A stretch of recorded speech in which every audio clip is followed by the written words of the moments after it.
Welcome to today's installment of Time to Draw. This is Len Berry, and I have decided, as I did with my last video, to play around with watercolor pencils again. As you can see, I have a set of different colors, and I wanted different colors for a certain occasion this time. It's because I recently finished an edit on a science fiction book that I'm very proud of. The edit I am very proud of because it took probably about 8 months to really get through it because it majorly retooled so much of the story. I did it backwards, which probably made it one of the tightest pieces of writing I've put together yet. It's a Tesseract, which I mentioned in previous videos before, and as a celebration and a chance to use said pencils, I'm going to draw a character from Tesseract that I have never drawn before. Now, this character, her name is Autumn Shay'Nal, and she is interesting in one visual effect above all else, and that being her hair is constantly changing colors. So, how do I illustrate that? In a picture. Well, I illustrate that in a picture by basically by drawing a bunch of colors. Like I said, this is an experiment still, and I don't really have any qualms about that.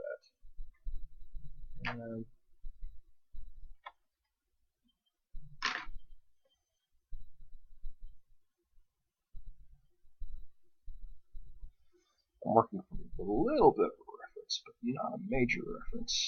It's basically a case of I wanted to find someone who, some pictures online where there was a person and they had one nice hairstyle and are able to actually, a hairstyle that has pieces to it that you could see various shapes, and that way I can illustrate different colors better. Do that gesture a lot in this video. And no, this is while I'm filming commentary, so live commentary, I guess is the proper word.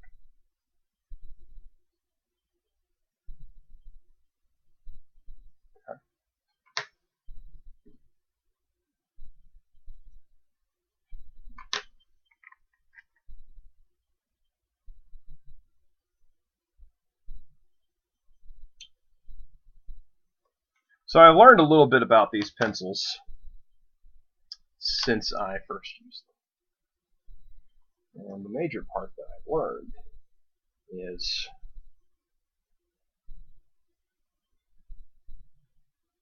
they live up to their name.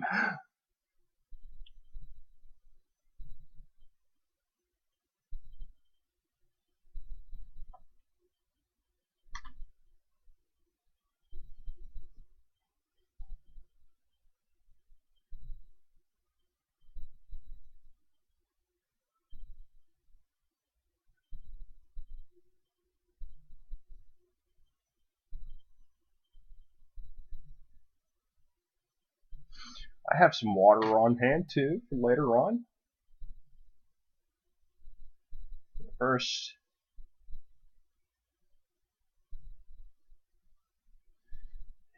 I'm going to draw like a color pencil. There are a lot of ways to use these things, and they're still very new to me, so I'm still learning.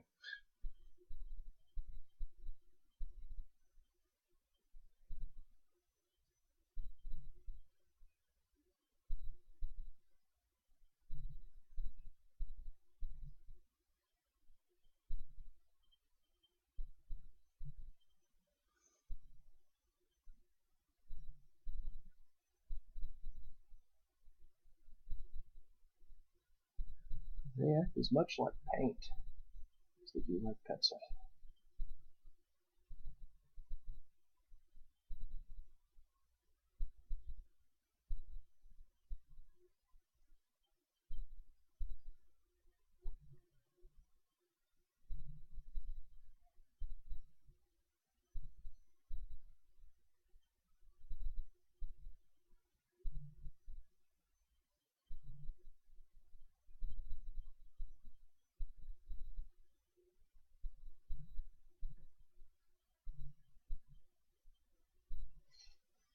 Let's see.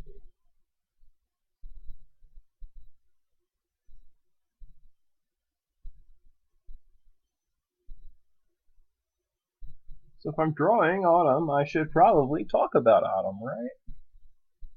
Yeah, it makes sense.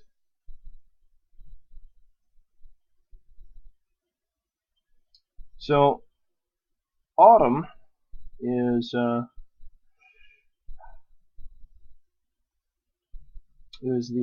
number 2 heroine of Tesseract.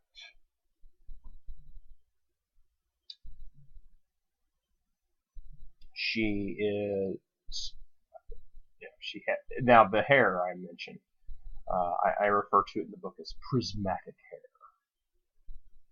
You know, it's an interesting thing. You don't see that in science fiction that often. You don't see, hey, there might be a character with something that's changing colors about them, but that can't be a lead character, right? Well, here's a human lead character, maybe not the lead, but a lead, who has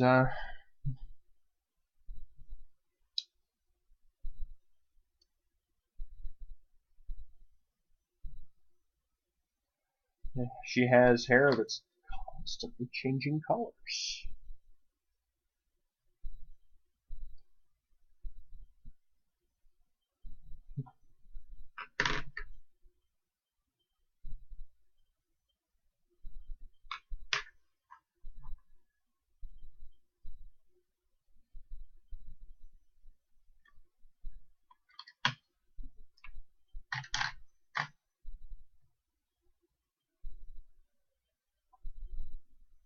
Yeah, no, that looks fearsome at the moment.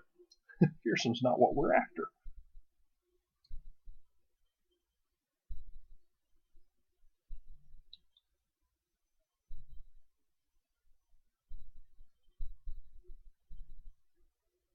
There we go.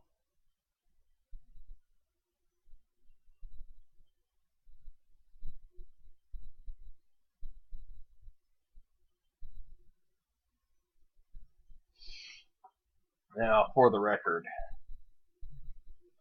this is not paper that's meant to be wet.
Alright, so, where was I? Autumn, yes.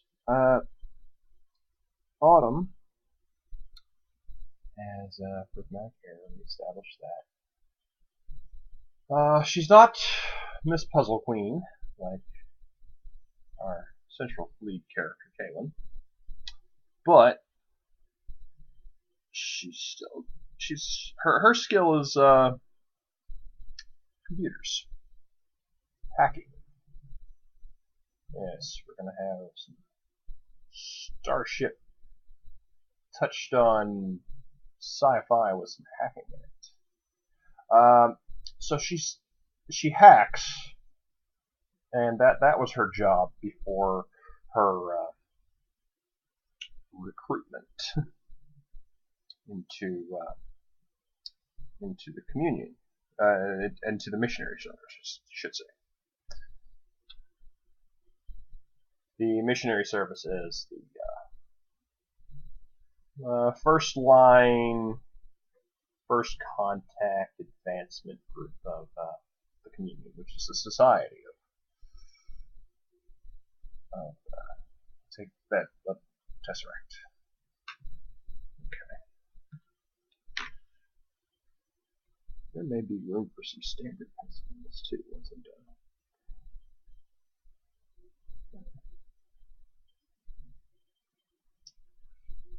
Alright.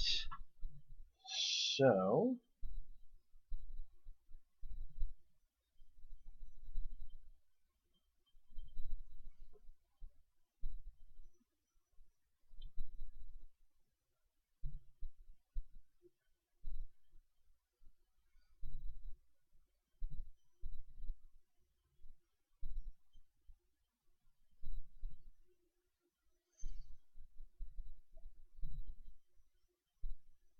now, as a hacker, Autumn, well, she hasn't always lived her life on the straight and narrow. She used to break into networks for a gangster named Memphis Clyde. And one day she got caught red-handed. So her choices at that point were pretty limited. And she said, all right, I'll do public service. And instead of, rotting in a cell for eternity. And because of that, she gets to stay inside of not stay inside. She gets to have a little extra in her head. This thing called a protocol. Yeah, it's a little thing, a wiry thing, starts in her neck, and its job is to make sure that she doesn't step out of line.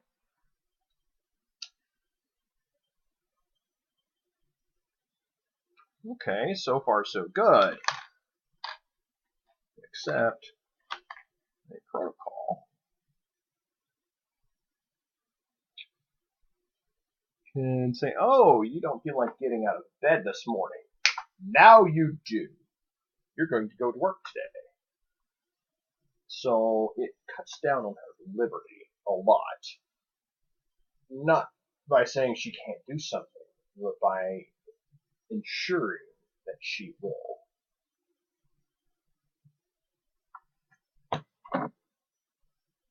It's also set up in such a way to illustrate that. She doesn't really have a lot of choice in that regard. And because of the lack of choices in that regard, she's kind of stuck. And she likes her friends, and she likes what she's doing. Like I said, she's protagonist number 2. But her quest line, her storyline, whatever you want to call it, is set up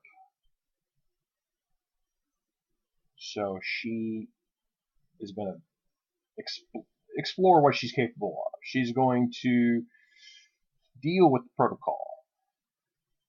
This protocol, long term, is going to be a big deal in the story.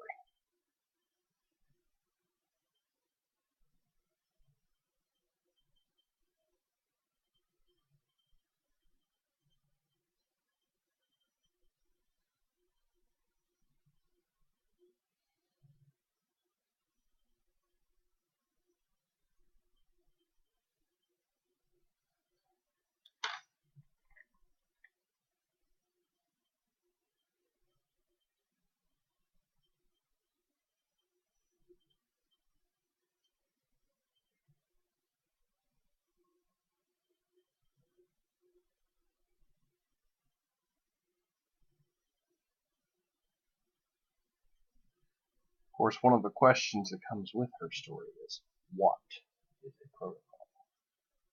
What does it do? What is it really capable of? The technology, not necessarily one individual use. But that too.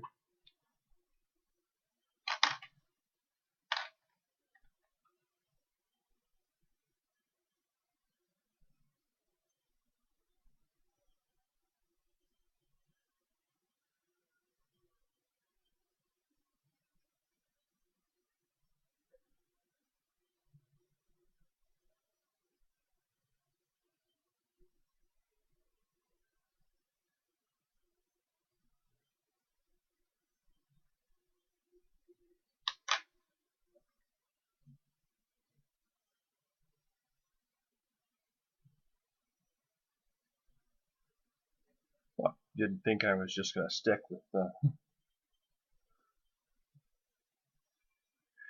with one color, right? Sorry, I got distracted by my computer there for a moment.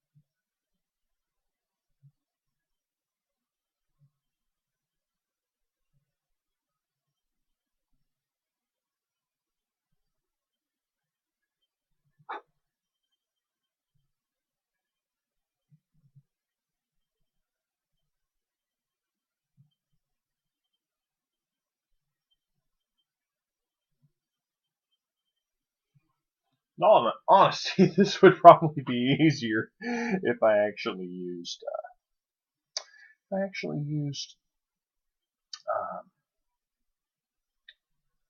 white paper.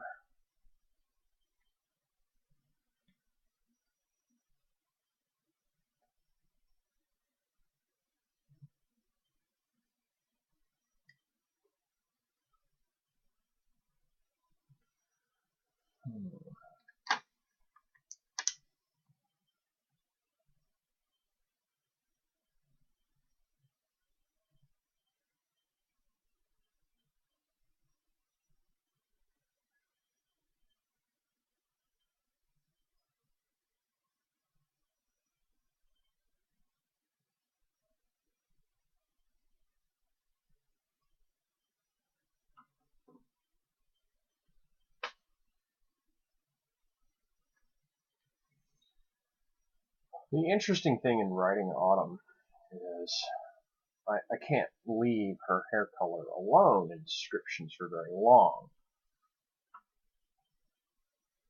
And it can be argued that her hair color works like a mood ring. I'm not going to argue that it does. But that's not all it does. It is not all that her hair color does.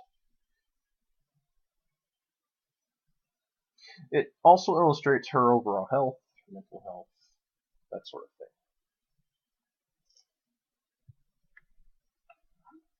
Okay, let's get back in.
Let's see. Drop this in a little bit more. My plan is, with this picture, to get a lot of the color in, and I'll hit her face more. I'm working on the hair, because the hair is going to be the toughest part of that.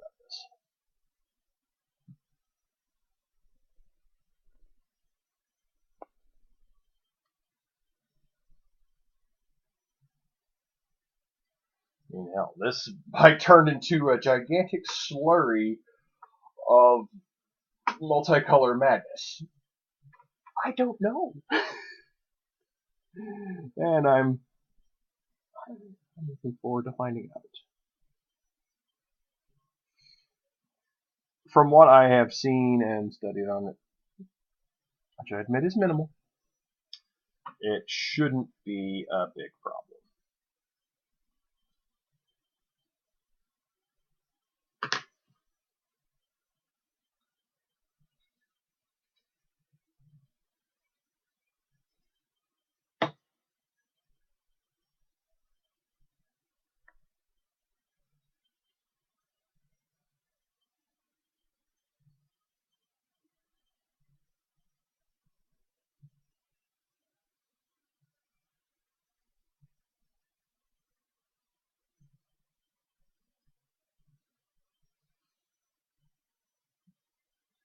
As the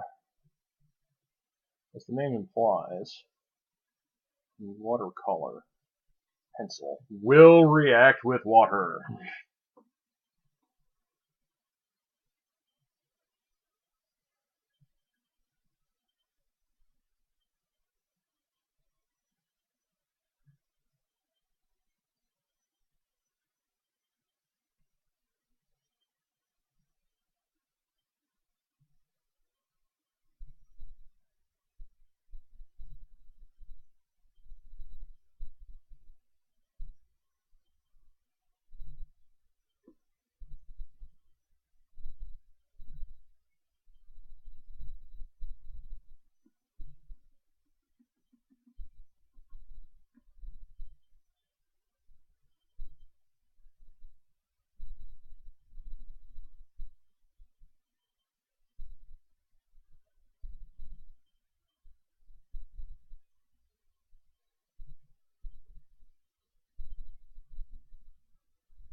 Okay.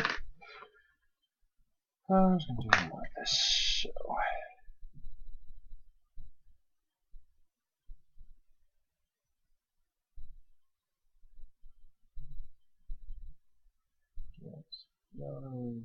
Just to brighten it up a little more, brighten the hair up a little more. There we go. That's nice.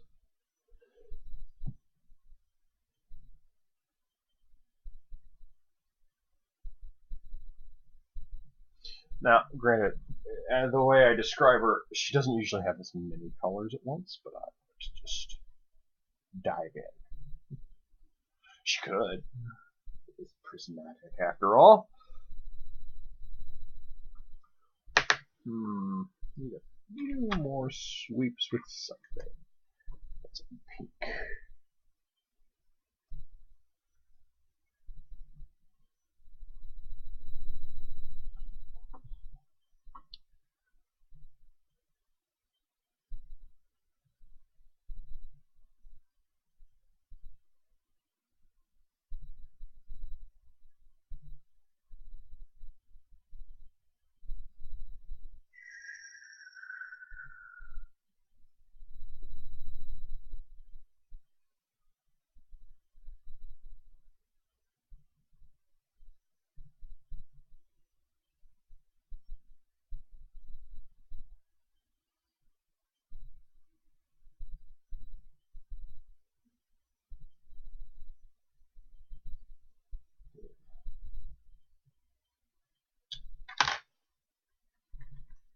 Let me get that spectrum a bit.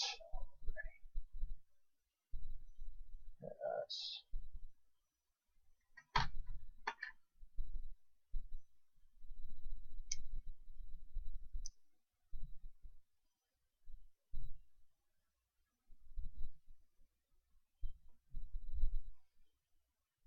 Alright. I need a brush. So, what I'm going to do here is I'm going to use this water. It was just hiding off screen. And I'm going to put a splash of the wetness to the color. As I put the splash of wetness to the color, it should come alive, become more vibrant, etc. Also, I have lots of brushes. I'm going to use a very fine brush because I don't want to get carried away. Though I could already have been carried away. That's alright.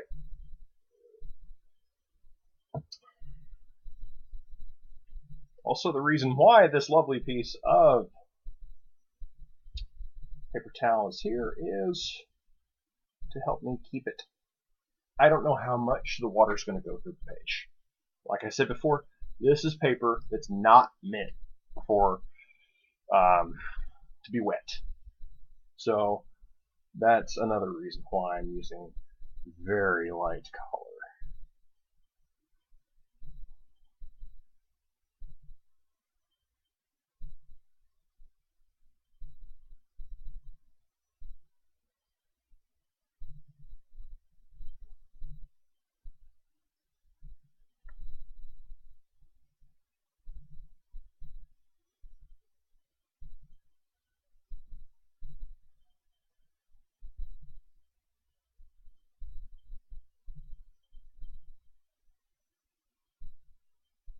I can also use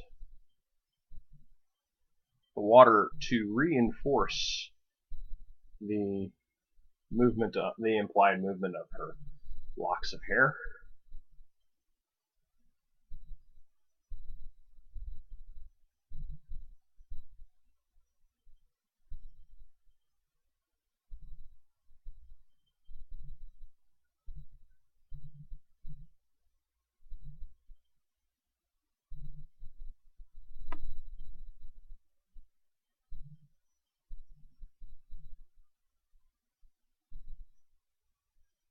I did some interesting things with yellow.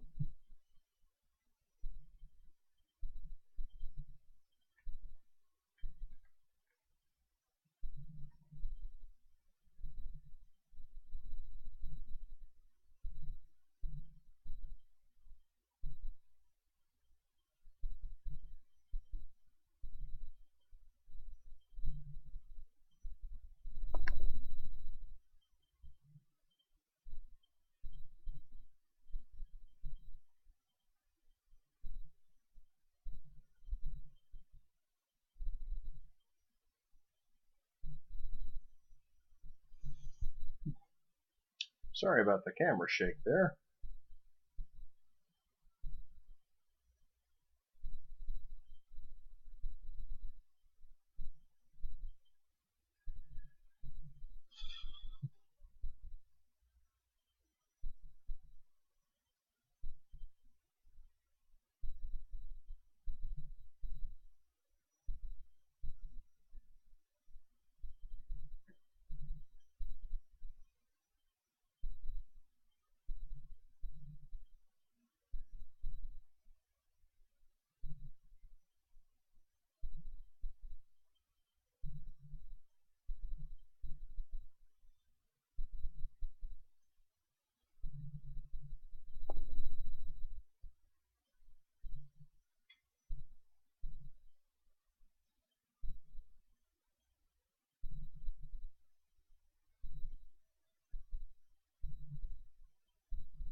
Now, one thing more I can say while I'm doing this is just going to be, I don't want to call it tedious because I don't want to think of art as tedious in any format, drawing, writing, music composition, anything.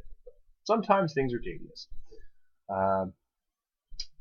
So what I can say about this is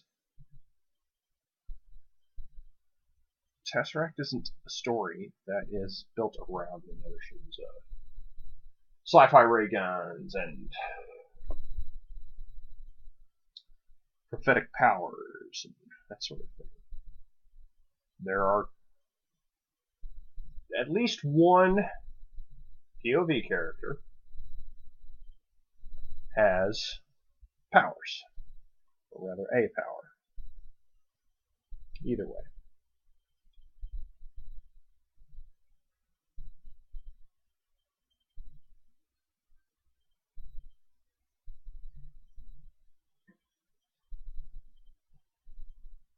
So, this isn't that kind of book.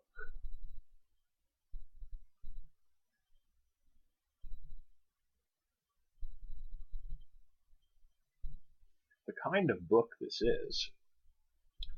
is a book that's about people in an odd environment, in an odd setting. In a world, there's more than one. So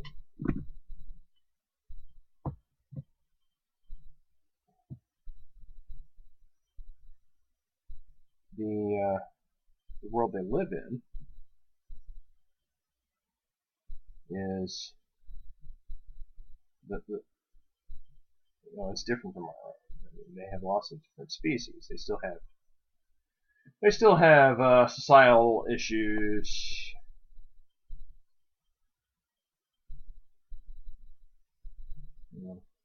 The classics. People fighting against other people. Civil rights and such. It's just done differently. Species, not races. But it's not a sci-fi ray gun kind of story. Wow, that practically just swooped that color right off. That was not what I was wanting at all. That's okay. We'll get a good fix on it. We'll get a good fix for it. I already have some ideas on how.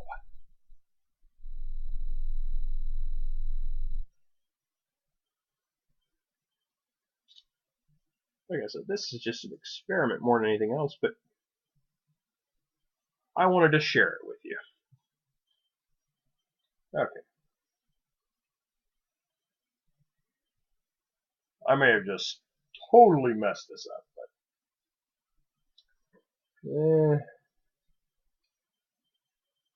but okay. So it's mostly dry. Again, the benefits of using something that doesn't have a lot of moisture. Just a little bit at a time is enough. So, like I say, Tesseract is not a shoot 'em up kind of book. The main characters are linguists. Their job is to translate things. Now, with that in mind, yes, there's going to be action. You know, something's got to blow up eventually. Of course, I always took that as a metaphorically blow up, not as a literal kind of blow up.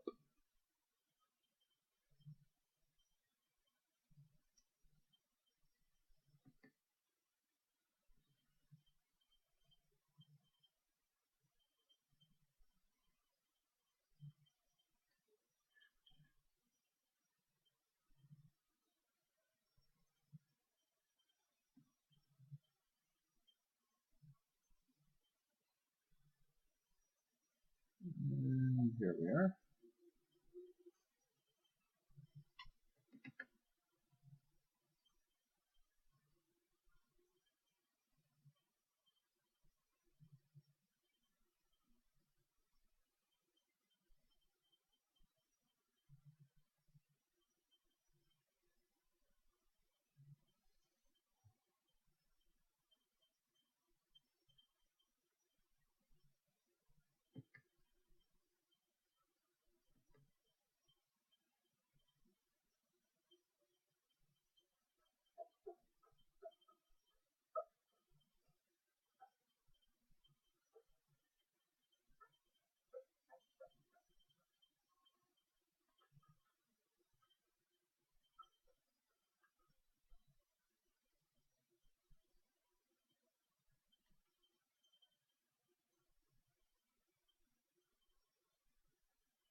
Tesseract is a story about people,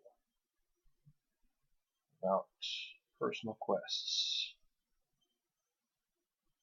the need to belong, especially outside of your family, but with your friends, with the world in the sense of society, etc.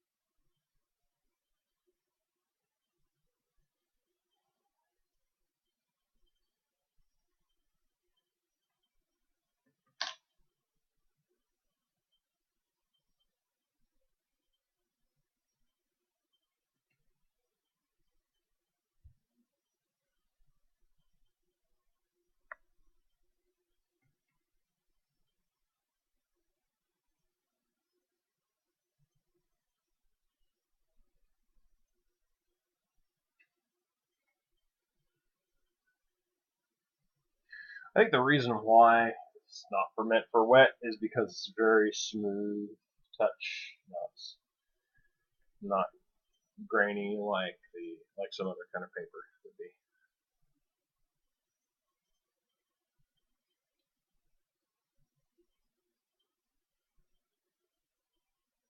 Okay. Get a little bit more right here.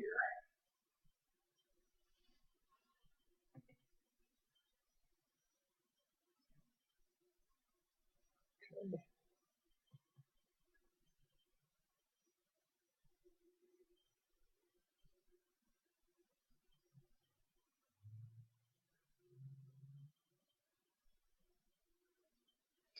It's done in a very kind of abstract manner, but this is working out all right so far, to be honest.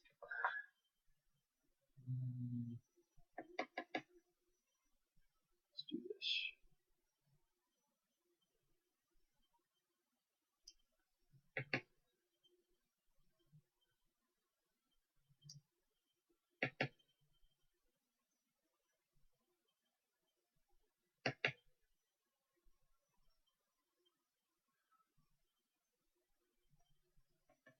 Now, I don't know if I mentioned this previously about Tesseract. I'm going to go ahead and mention it. I have a goal for it.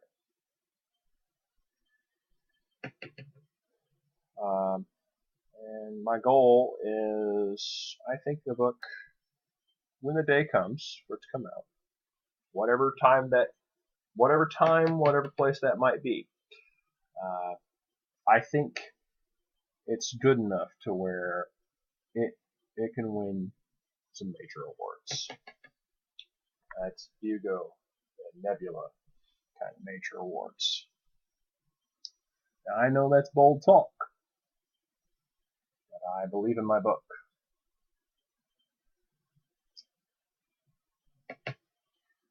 So when people ask me what my goals with my writing, that's actually what I tell them. I tell them I think Tesseract is a really good book, and I think it could really do something.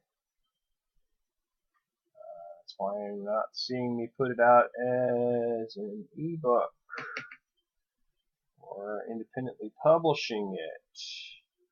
I think it could get an even bigger audience than what I can get for it just by myself.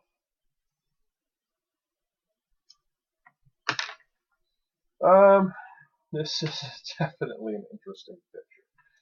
I'm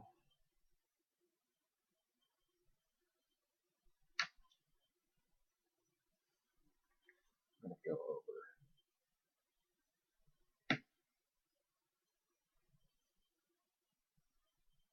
What's that? Where's that?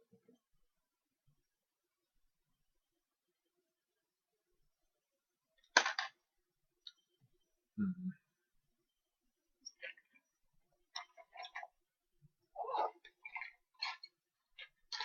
There are times where you bring in a pen. I think this is one of those times.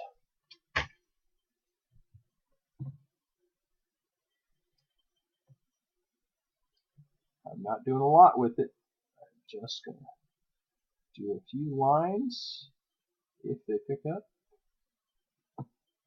they don't pick up. Well, it's different. Go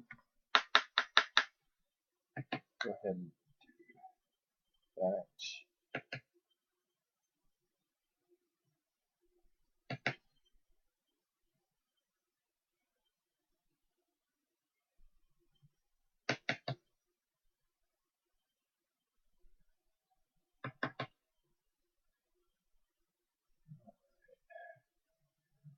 Yeah, I think we're in a good place here.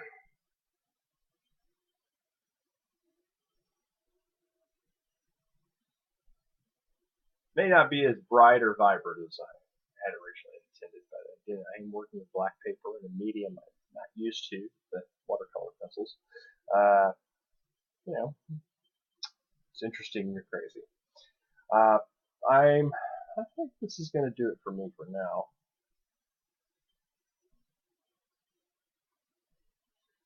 And as such, I hope you've enjoyed this installment. Lots of exploration. Maybe next time I'll have some white paper and try this out, or just do something with some pencils, black and white style. But until then, feel free to like and subscribe. I would love it. Drop a comment below. I promise I talk back and I talk nice. But until next time, this is Len Berry. This has been Time to Draw.